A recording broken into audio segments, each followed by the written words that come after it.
ഇന്നത്തേത് ഒരു കപ്പ് പച്ചരിയിൽ നല്ല ക്രിസ്പി ആയിട്ടും നല്ല ടേസ്റ്റി ആയിട്ടും ചെയ്തെടുക്കുന്ന ഒരു സ്നാക്സിൻ്റെ റെസിപ്പിയാണ്. ഇതിൻ്റെ ഒരു ടേസ്റ്റ് എങ്ങനെയാണ് നിങ്ങൾ പറഞ്ഞിട്ട് മനസ്സിലാക്കുന്നത് എനിക്കറിയില്ല. അപ്പോൾ അത് നിങ്ങൾ ഉണ്ടാക്കിയിട്ട് കഴിച്ച് തന്നെ ഇതിൻ്റെ ടേസ്റ്റ് അറിയണം കേട്ടോ. അപ്പോഴാണ് നിങ്ങൾക്കത് മനസ്സിലാവുള്ളൂ. അപ്പോൾ അതിന് വേണ്ടിയിട്ട് ഞാൻ ഒരു കപ്പ് പച്ചരി വെള്ളത്തിലിട്ട് നന്നായിട്ട് കുതിർത്തിട്ട് അതിൻ്റെ വെള്ളമൊക്കെ ഒഴിവാക്കിയിട്ട് ഒന്ന് വെച്ചിട്ടുണ്ട്. ഇനിയിപ്പോൾ നമുക്ക് ഇത് മിക്സിയുടെ ജാറിലേക്ക് ഇട്ട് കൊടുക്കാം. ഇനിയിപ്പോൾ ഇതിലോട്ട് ഒരു 1/4 കപ്പ് വെള്ളമാണ് ഒഴിച്ചു കൊടുക്കുന്നത്. കൂടുതൽ വെള്ളം വേണ്ട കേട്ടോ. വളരെ കുറച്ച് വെള്ളം ഒഴിച്ചെടുത്തിട്ട് നല്ല ഫൈൻ പേസ്റ്റ് ആക്കിയിട്ട് അരച്ചെടുത്തിട്ടുള്ള ഒരു മാവ് നമുക്കൊരു ബൗളിലേക്ക് ഒഴിച്ചു കൊടുക്കാം. ഞാൻ 3 ഉരുളക്കിഴങ്ങ് എടുത്തിട്ടുണ്ട്. നെടുക് കീറിയെടുത്തിട്ടുള്ള ഉരുളക്കിഴങ്ങ് നമ്മൾ കുക്കറിലേക്ക് ഇട്ട് കൊടുത്തിട്ട് ഒരൊറ്റ വിസിൽ അടുപ്പിച്ചിട്ടെടുക്കുക. ചെറുതായിട്ട് നമുക്കിത് വേവായാൽ മതി, കൂടുതൽ വെന്ത് ഉടയേണ്ട. ഞാനിപ്പോൾ ഉരുളക്കിഴങ്ങ് ഒരൊറ്റ വിസിൽ ഒന്ന് അടുപ്പിച്ചെടുത്തിട്ടുണ്ട്. ഇത് ചെറുതായിട്ടാണ് വേവായിട്ടുള്ളൂ കേട്ടോ. ആ ഒരു രീതിയിലാണ് നമുക്ക് വേണ്ടതും. നെക്കിയാലൊന്നും നമുക്കിത് ഉടഞ്ഞ് കിട്ടൂല കേട്ടോ. ആ ഒരു രീതിയിൽ നമുക്കിത് വേവാക്കിയെടുക്കാം. ഇനിയിപ്പോൾ ഞാൻ ചെറിയ പീസാക്കിയിട്ട് മിക്സിയുടെ ജാറിലേക്ക് ഇട്ട് കൊടുക്കുന്നുണ്ട്.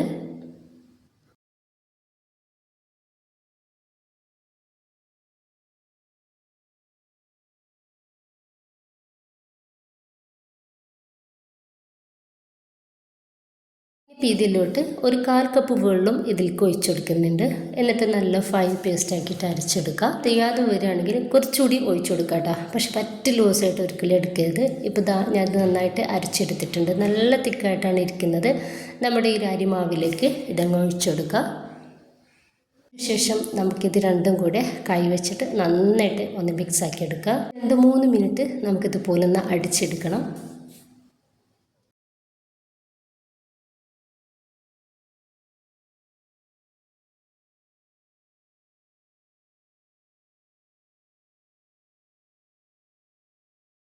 അതിനുശേഷം ഇതിലോട്ട് 1 ടീസ്പൂൺ ചെറിയ ജീരകം ഇട്ടെടുക്കുന്നുണ്ട്.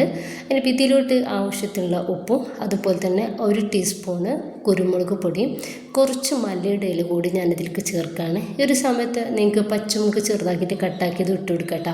അപ്പോൾ ഞാൻ അത് ഇട്ടെടുക്കുന്നില്ല, കുട്ടികൾക്ക് കഴിക്കാനുള്ളത് കൊണ്ട് തന്നെ അത് ഇട്ടെടുക്കുന്നില്ല. ഇനിയിപ്പോൾ ഇതൊന്നും കൂടെ ഇട്ടെടുത്തതിന് ശേഷം നമുക്കിത് നന്നായിട്ട് ഒന്ന് മിക്സ് ആക്കി എടുക്കാം.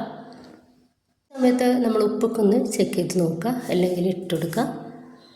ഞാനിപ്പോൾ ചെറിയൊരു കളറിന് വേണ്ടിയിട്ട് കുറച്ച് മഞ്ഞൾപ്പൊടി കൂടി ചേർത്തിട്ടുണ്ടായിരുന്നു കേട്ടോ. എന്നിട്ട് നന്നായിട്ട് ഒന്ന് മിക്സ് ആക്കി എടുക്കുക. നന്നായിട്ട് ചൂടായിട്ടുള്ള എണ്ണയിലോട്ട് നമുക്ക് കൈവച്ചിട്ട് ഇതുപോലെ ചെറിയ ചെറിയ ബോൾസുകളാക്കിയിട്ട് ആ ഒരു മാവ് ഇട്ടുകൊടുക്കുക.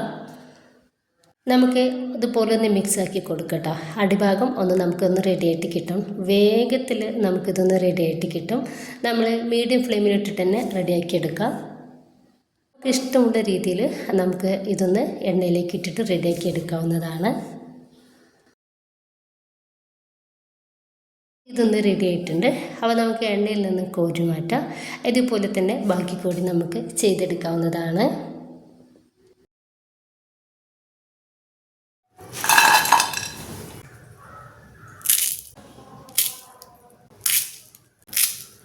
പ്രത്യേക ടേസ്റ്റുള്ളൊരു സ്നാക്സാണിത്. കുറച്ചധികം നമ്മൾ ഉണ്ടാക്കിയിട്ട് ബോട്ടിലിട്ടൊക്കെ ആക്കി സൂക്ഷിച്ച് വെക്കുകയാണെങ്കിൽ നോമ്പ് കഴിഞ്ഞിട്ടൊക്കെ നമുക്ക് നല്ല ഉപകാരപ്പെടും. അപ്പോൾ എല്ലാവരും ഉണ്ടാക്കി നോക്കുക. വളരെ കുറഞ്ഞ ചേരുവകൾ മാത്രമേ ഇതിന് ആവശ്യമുള്ളൂ. ട്രൈ ചെയ്ത് നോക്കുക കേട്ടോ. ഇഷ്ടമായിട്ടുണ്ടെങ്കിൽ നിങ്ങളുടെ സപ്പോർട്ടൊക്കെ ഉണ്ടാവും. ഇൻഷാ അല്ലാഹ്. ഓക്കെ.